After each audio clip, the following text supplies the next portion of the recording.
Events like weddings, couples go out of their way not only to take vow, depending on their financial capabilities, also make a statement with gorgeous venue designs and aesthetics.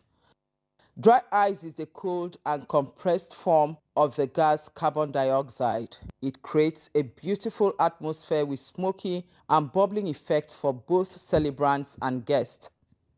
As beautiful as they appear, there are health hazards associated with the use. According to some reports, normal air contains about 21.8% oxygen, but during dry ice blasting, the oxygen level can drop to 20.3%. Hence, the need for safety precautions to be considered before making use of dry ice. Most times, such events are held in enclosed halls with air conditioning and little or no ventilation. When used in a poorly ventilated spaces, the consequences may even include death, especially for those with some underlying health issues. But are Nigerians aware of this? No, I'm not aware of it. But now that I know, I think if there's anything we can do about it so that it won't be dangerous to health or how we can avoid it, I don't mind learning. Not really, I don't know. But sometimes they use it at parties and even in my church. But I really don't know the health hazard. Dr. Amadi is a consultant cardiologist with Lagos University Teaching Hospital. He says reactions from inhaling carbon dioxide from dry ice can include perspiration, shortness of breath, and others. If you get exposed to high levels of carbon dioxide, it's going to give palpitations. Your heart will start beating very, very, very fast. That may worsen an already existing heart disease. If the person inhales the carbon dioxide so much, they could have headache, they could feel dizzy, they could pass out from respiratory arrest. If the person is an asthmatic, a high level of carbon dioxide may precipitate an asthmatic attack requiring acute, present an acute emergency, meaning that individual has to see the doctor very, very quickly. And if the person also has background chronic obstructive airway disease, the high dose of carbon dioxide may also be injurious to their lung function. So either way, it has health implications.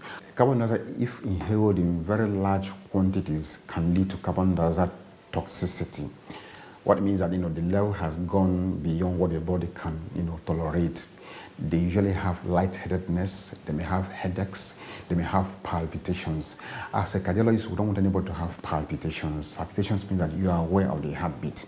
Sometimes the beat is quite fast and may be irregular. That may precipitate a new onset heart failure or may even precipitate a new onset heart attack. Now, who are those at higher risk? People must use dry ice during wedding or during occasions. I want to advise that the hall or the reception hall or the venue must be well ventilated. And there should be a caution. If you have respiratory problem, if you're an asthmatic, you have chronic respiratory problem, if you're even hypertensive, do not get unduly exposed. It may even lead to fainting spells and even death. For those who have respiratory issues, lung issues, if they're asthmatic, that high dose of carbon dioxide can precipitate any onset asthma attack, requiring them using their inhalers or visiting the hospital immediately. For those who have chronic lung disease or who have chronic issues with their lungs, that level of carbon dioxide exposure could precipitate respiratory arrest. None of this is good. It could lead to death. Most times when celebrants and guests feel strange, it may not be associated with dry eyes, but the cardiologist says it's time people looked out for these signs. Now, the symptoms from carbon dioxide toxicity is graduated. I think the first one will be they start feeling lightheaded and headache. New onset headache and lightheadedness or disease spells following exposure to carbon dioxide from the dry ice. The first thing to do is to move the person completely away from that scene. Take the person out of the venue, wedding hall or wherever, put the person where they will receive fresh air. If you do this under 5 minutes max, they'll be better. But if they're not getting better, the best thing is to rush them to a hospital because the commonest problem is respiratory failure. The carbon dioxide may have displaced the oxygen level to critically low levels that they require external oxygen supplementation.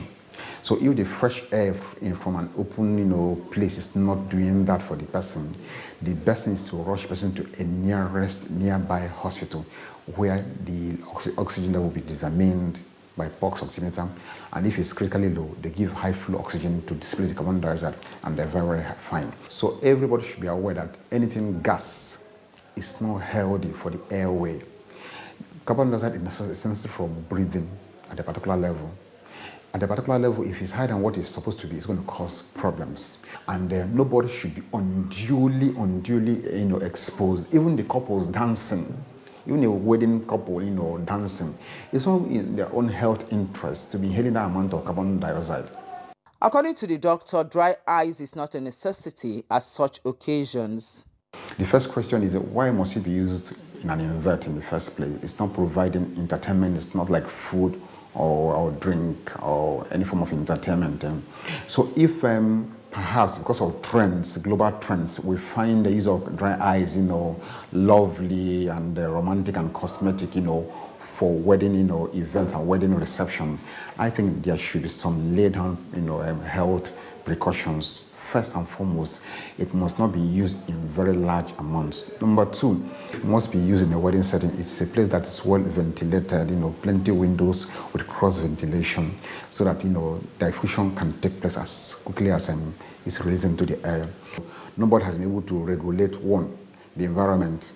Nobody has been able to regulate how much of the carbon dioxide that will be released. When handling dry eyes, users are advised to always wear appropriate gloves and never touch dry eyes with bare skin. Now, I must say that the intention of this report is not to scare anyone, but rather for education purpose, and also ensure that precautionary measures are taken when using dry eyes. Ivy Kano, TVC News, Lagos.